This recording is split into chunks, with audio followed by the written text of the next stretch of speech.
before you know it, you are walking amongst giants.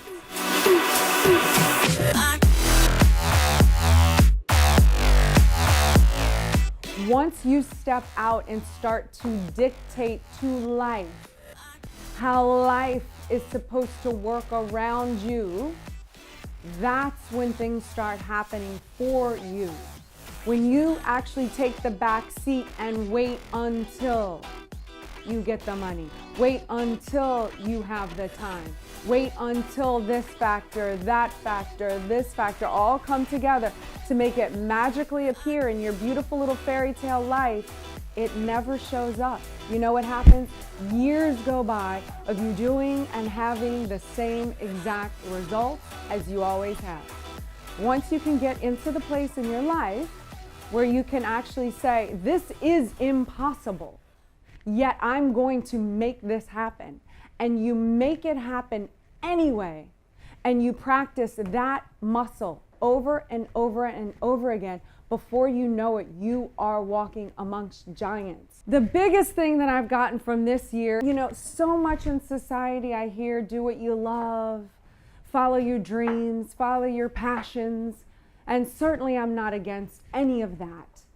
However, without disregarding feelings, because those are important too. However, it is important that you do and show up no matter what.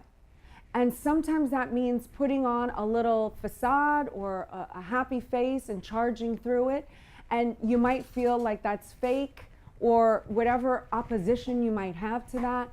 But I call it getting the job done. Like no case on post, like no BS on post. Like when you come to show up at a job, you can't show up at a job with all your drama and what fight you've gotten into with your husband, your wife, your roommate, the person that fender bended hit you.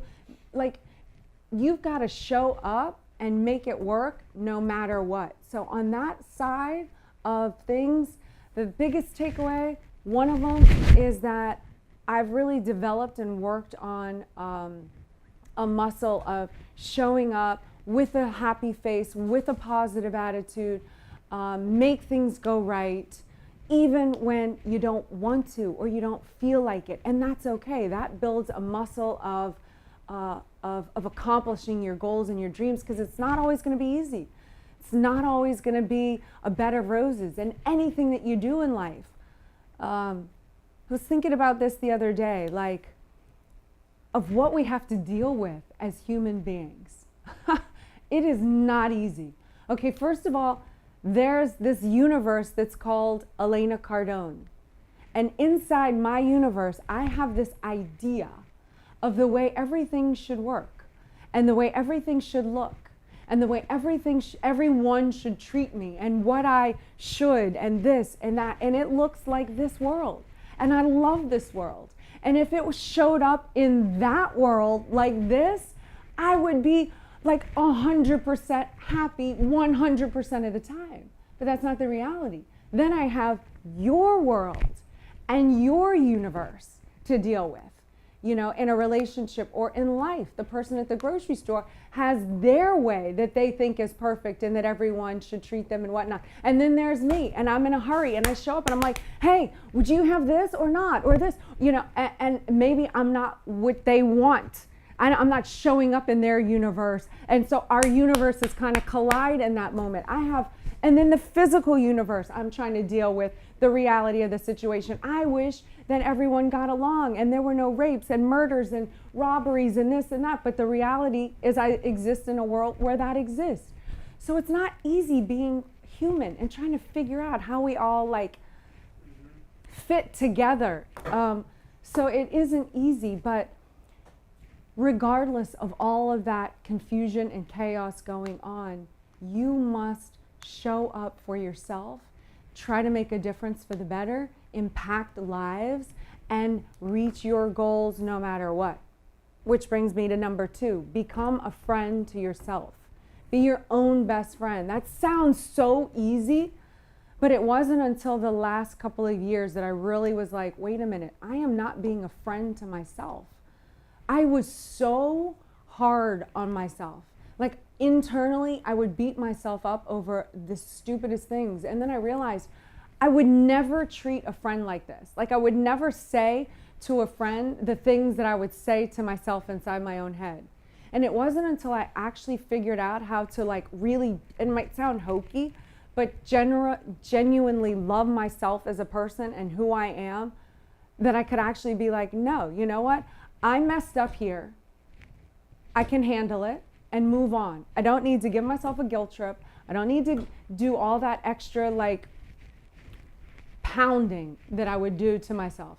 That alone has helped me so much in life to treat others better, but yet not let everybody slide. Like I don't take it easy on myself. Being a friend doesn't mean like you let yourself off the hook. It means holding yourself accountable to a higher standard. However, forgiving yourself, getting back up, picking yourself, trying to learn, try to grow, try to get better, all of that under the befriend of yourself. Have the courage to saying what it is that you want and making it happen. You do this enough times, the universe just surrenders to you. Eventually it goes, oh, she said she's going to do this. Screw it. I'm not even going to messing with her in the physical universe. She's way too hard to take down. I'm going to go for this little victim over here. I can get them every time. I'll just give them a parking ticket and they'll crumble. A parking ticket and I'll overwhelm them. And the universe is like, ha, ha, ha, ha, ha, ha. But when it looks at you, it's like, oh, that's a bad bitch. I ain't messing. She kicks back and I don't like it. So give the universe an old, like, boom. I'm bigger than you. You might be as big as the earth, but I'm even bigger because I am a spiritual being and I can conquer it all. Eliminate threats. You know what they are. You can't lie to yourself. You know what you're doing that is not creating an empire. You know what you're doing in the bottom of your heart with every decision that you choose to destroy. You're destroying your empire. And I'm sorry, that is the facts. You're either creating or destroying your empire with every single decision that you make, even down to the dessert you put in your mouth. If you've said you're not going to do it and you do it anyway, you're destroying. Face it, confront it, to however big you want to make it, go for it. Fill the metaphorical bank account, okay? Some relationships might be in that sacrifice phase. Most are. I've certainly been in it where you're not doing as many date nights. You're not doing all those cuddle TV time. Y'all are in sacrifice phase because you're trying to get to where y'all need to be monetarily to take care of yourselves and your family and your community. I understand that. However, there are things that you can do for a woman, for a man that contributes into the emotional bank account. I don't need you to go overboard with this, but you do have to, in all the distractions of what you're trying to accomplish and all the entrepreneurial success that you're going on, keeping that pot still stirring, still not losing sight of that. You do also, and you do have the strength and the ability to also create on your relationship. You don't have to create financially. There are things that you can do. You know what they are. They're easy. Your man or your woman has told you what they want. They've said, say thank you after a meal. They've said, shut the cabinet doors. They've said, let's have a movie night. They tell you, deliver it. Provide what's needed and wanted. Fill the bank account, especially for the person that allows you to do this crazy world time and time again, even when you attack them and you're like, because you're still stuck in this world, but they're still loving. You know what? Treat them right. It's very important, and you can do it all.